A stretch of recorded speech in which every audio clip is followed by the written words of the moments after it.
keep saying it. The best thing is anybody just you, walks by. You really literally never know who's going to walk by. And here he is, star of, we can now say star of stage and screen because of his Broadway debut last year. And, of course, star of the U.S. Senate and star of the presidential campaigns of years gone by. Fred Thompson. Senator Thompson, thanks for joining us. You know, my career is looking better the further I get away from it. I want to appreciate that lead.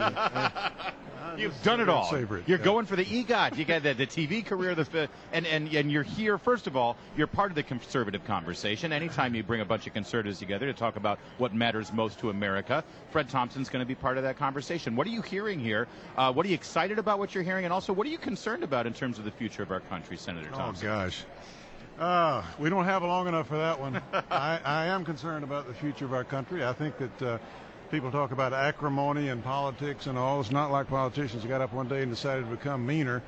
It's that people looked around and saw what was happening to us physically and culturally and every other way and said, this ain't right. We're going in the wrong direction, and we're not going to put up with it anymore.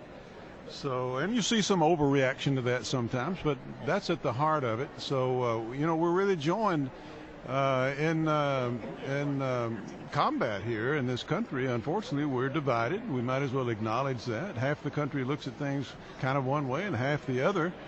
And you're seeing this play out in the halls of Congress. So, well, I mean, are Republicans divided as well? You keep hearing that. Any successful organization or party is going to have some division in it. And you pretty much have always had that and always will have. That's not a bad thing. Having a deep bench and having competition, that's not a bad thing. The divisions are not great with regard to basic fundamental principles, in my opinion. Senator Thompson, you were in the Senate when Hillary Clinton was the First Lady. Bill Clinton was the president. You got to see how Hillary Clinton operated when she had her turn in the White House as the co-president.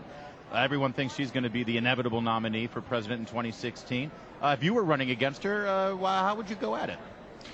Well, I'm not sure that that's the best way to put it. Let's put it. Hey, you've done radio before. I'm framing it the way I want to frame it. If a successful candidate was running against her, first place, you don't devise your strategy based on the other guy necessarily. I mean, you do what you're supposed to do and do your thing the way you want to do it and all of that. As far as she's concerned, there never has been a front runner at this stage. Well, that may be stretching it a little bit. Hardly ever a front runner at this stage of the game who waltzes in with the nomination. I mean, I can personally attest to that. Do you think she's got a fight? To a certain extent. Yeah. Of course she will. She'll ultimately have a big fight. All right. You are also joined here by Daniel Lusko, who's the director of a new film in which you're involved called Persecuted. Can you tell us a little bit about that?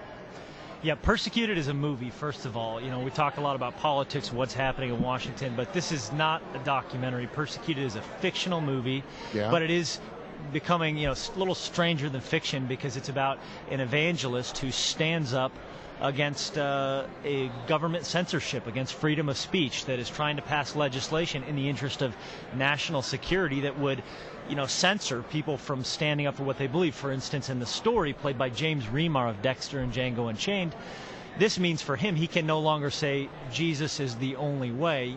He has to say Jesus is one of the ways. And so the government gets in there and says the government gets in the interest of national security. It would censor our very conversation right now. This is a fictional story, but what ultimately happens is this guy, like a Billy Graham, he stands up regardless against the people who are backing this legislation, this intrusive government mandate. And they backlash pretty harsh because they've supported his ministry in order to keep his tax-exempt status. He would have to go along with it, but he decides not to. And anyone who likes House of Cards, The Fugitive, or any stuff like that is going to get into this movie because what ultimately happens is he is framed for murder. Right. He goes on the run to prove his innocence, like The Fugitive type of story. Right. So, and then Fred Thompson comes in later in the movie. He plays the father of the evangelist. On a horse. Oh, you come in on a horse, do you? Not for he doesn't come in with reverse mortgages. He doesn't come in with. Did he go there? Did he go there with just the go reverse there? Oh my God! No. I think you just changed the subject. Well, tell me about your role. Reverse mortgage may not be for everyone, but let me tell you, the vast majority. vast majority out here could really do themselves We've good just by lost taking control. a look at WMAL sales department will send you the bill. That's right. Senator Thompson. No, but I love this premise. And you know what? Listen, I came into this movement under the wing of Andrew Breitbart, who said the culture is first. What happens in Washington happens only after people see it in the movies and see it on their TV screens. I love that you've creatively brought this topic in. Listen, is the government moments away from censoring a pastor? No. But I love that you're raising this issue. Raising the issues, that's right. Is that what drew you to the project, Senator Thompson? Yeah, it did. It has to do with church and state, and has to do with the effect that the government can have in that debate. And when you look around and see the government in effect telling the church, what it has to do, it's not. All you got to do is pick up today's headlines in most papers.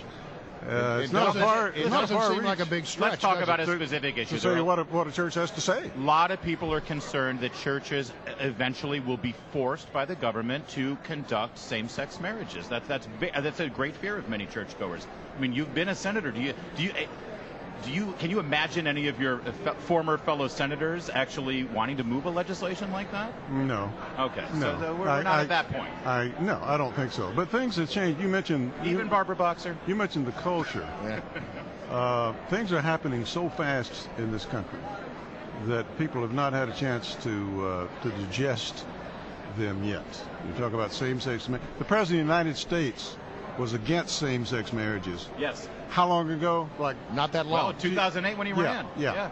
Look at how rapid the change is. The legalization of marijuana, for example, just another example. I know it. Things are changing so rapidly in this country. We have not had a chance to digest them yet, and it has people saying, "Wait a minute, we need to have a little bit more discussion on some of these things before we go down all these roads at once." Well, a lot of people say the same-sex marriage debate was lost when Will and Grace was a top 10 TV show. That's what we mean by the culture changing America. Really great. Excited about this film, Persecuted. Can't wait to see it. Website's persecutedmovie.com. Is it debuting here at CPAC It's screening as well? here at CPAC, and Cool. you can bring the movie to your city by going to the website. And look, it's an independent film. It's not made by a major studio, so we really do need people to stand up. But you've got a couple major stars. Exactly. They all took pay cuts, huge pay cuts, in order to do it. Right. And just Wait, get this seems like news to Fred Thompson. But the reality, we got major What happened stars here? because I think the story is riveting people, and we've got to stand up for this. Great. Fred Thompson and Daniel Lusko, the director of the movie Persecuted. Thank you so much for joining us. Thank you. Have a great CPAC. Thank you, guys.